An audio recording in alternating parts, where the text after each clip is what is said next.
Espresso is greatly misunderstood by many home baristas and even professionals in the industry. So in today's video, we're going to explore some of the misconceptions and myths around espresso and uncover the truth behind them. So let's get started. Your espresso must extract within 25 to 30 seconds. This really annoys me. The belief here is if your coffee extracts within 25 to 30 seconds, it will be perfect. It is true that most coffees taste best around this 5-second window, but the key word here is taste, and this often gets forgotten or ignored. To make a blanket rule that every single coffee should extract within this time range is just flat out wrong, because the whole purpose of the time range is it gives the barista a standard to maintain. So if the coffee doesn't reach 25 seconds, adjust it finer to make sure that it does. If it's overshooting and it's over 30 seconds, bring it back into that time range. But if your coffee's tasting bad to begin with, that whole time range thing doesn't actually do anything. So what you should do is taste every single coffee to see if that 5-second time range from 25 to 30 seconds is actually the best thing for it. I've had coffees that taste amazing at 23, 24 seconds outside of that universal time range. I've also had coffees that taste amazing from 40 to 45 seconds. There's no other way of telling how a coffee will behave and what extraction time is best for it unless you do the important thing and taste it. Time is just a consistency and diagnostics tool, not the end target. Flavor is. Better machine equals better espresso. Bigger, better machines don't always produce better espresso, but they do produce different espresso. A home espresso machine compared to a commercial espresso machine is a lot more prone to temperature fluctuations, pressure fluctuations. A lot of the time, these smaller machines have different sized baskets compared to their larger commercial counterparts. All of these different variables affect how the end result, how your coffee tastes.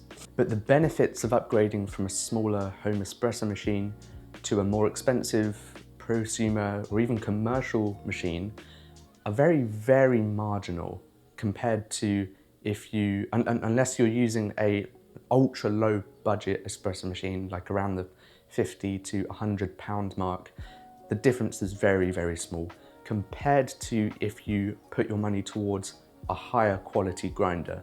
Like the grinder in this espresso machine here, my Breville Barista Express, built into the machine, maybe 50, 100 pounds worth of grinder, compared to this grinder that I bought about a year ago for 500 pounds on sale. The difference in quality is absolutely phenomenal. If there is one thing that you can put your money towards, it is not a more expensive espresso machine, it's a higher quality grinder. More crema equals better espresso. This is subjective. A very thick crema on top of your espresso means that your coffee that you're using has a very high CO2 content. And this can be because you're either using a darker roast, dark roasts tend to have higher CO2 content, or maybe you're using a very fresh coffee. As coffee ages, it loses its CO2, and if you use a coffee within the first couple of days that it was roasted, you tend to get a very thick crema. For something like latte art, a really rich and thick crema is just what you want to create that really nice brown background. And so in that case, yes, it is better. But when it comes to drinking espresso and enjoying coffee, using the color of the crema or the amount that's there as an indicator for a well-pulled shot or high quality beans is just wrong and misleading. Crema often tells lies. You can have a really low quality dark roast that produces a wonderful crema, really nice color, nice thickness, and a high quality medium roast that produces very little crema. Maybe the crema is slightly pale, but that doesn't mean that the darker roast was higher quality. And when it comes to taste, crema actually makes your espresso taste more bitter and harsh. Now, if this is desirable to you, that's absolutely fine. You can enjoy your coffee however you like it. But for most people, a harsh, bitter espresso is a no-go. You know, it's not wanted. If you want to learn more about how the crema affects the flavor of your espresso, I made a video, I'll just link it up here. I highly suggest you go check it out.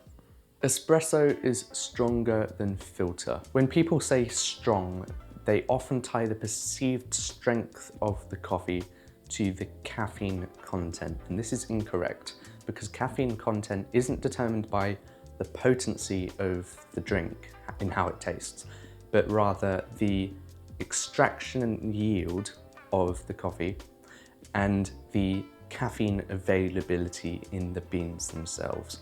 To put that in plain English, basically how much coffee you've extracted from the coffee and that's actually in the espresso, in the drink itself, and how much caffeine you can actually pull out of the coffee. How much is there, how easy it is to take out. Something like an espresso or ristretto, a very small concentrated drink, likely won't have as much caffeine as a well extracted filter coffee due to the amount of water used. You can kind of think of water like a container. If you have a very small container, like espressos, ristrettos, they only use a small amount of water, there is only so much stuff from the coffee you can extract from it, that you can fit into the container. Whereas something like filter coffee, which has a very large container, lots of water, you can just keep putting water through the coffee bed. It's able to take more from the coffee. It has a higher capacity. And so while the filter coffee might taste weaker and not as intense as an espresso, it will overall have more stuff in it and therefore more caffeine. That was probably a really bad explanation, but I hope that kind of makes sense. So when you say espresso is stronger, what you actually mean is it's more intense. Espresso must be medium or dark roast. It depends on the application. For milk drinks, a medium or darker roast tends to be used because if you use a lighter roast, the acids in it can interact with the milk and make the whole drink taste a bit sour. But that doesn't mean you can't have fruity and complex drinks. You can have a light medium roast, which gives the best of both worlds. The darker, more chocolatey notes of a darker roast, but the complexity and brightness of a lighter roast. And when it comes to straight espresso or a long black or something like that, you can absolutely use lighter roasts. In fact, I think they're slightly better if you're just drinking them black, because you get a more true and funky flavor profile of that coffee. The experience is completely unique and something that a medium or dark roast can't replicate. So light roasts aren't inherently wrong, they're not banned from espresso, they're just different. There are tons of myths surrounding espresso.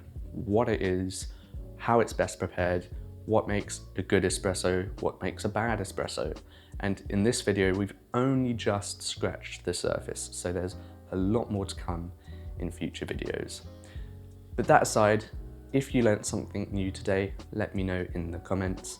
And if you liked this video, subscribe, turn on notifications, give this video a thumbs up, and I will see you in the next one.